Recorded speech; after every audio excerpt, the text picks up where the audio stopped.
Sanibonani bafowethu. uDumakahle lo maphathe efika ngengoma yakhe. Uduqa usibindi sengwenye.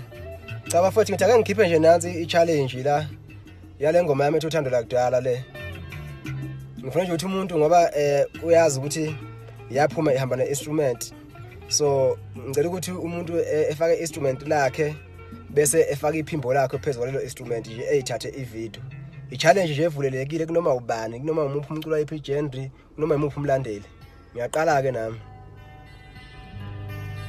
Wamuhle ngithanda ngothando lwakdala.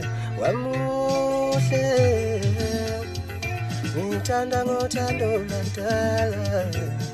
Ngiyakuthanda ngithanda ngothando lwakdala.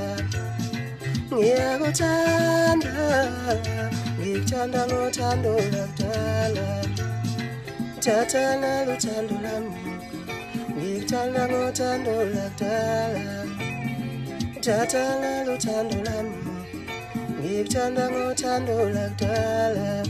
Ngithanda ngalandlela umkhulu wakhe ngakasathanda ngayo gogo wakho. Ngithanda ngalandlela umkhulu wakhe ngakasathanda ngayo gogo wakho. Thatha uthando lami ngithanda ngothando lwakdala. Wamuhle injalo kuba futhi challenge kunoma ubani oyizwayo nje ukuthi ngayigaxa ivoice yakhe phekwa leli instrument likaDumakahle uthando lwakdala. Ngicela ukuthi ayijikjele yabo. Hlala sibabona nje abaculi bafana noJumbo lapha begospel beyishaya ingoma kaMaskandi.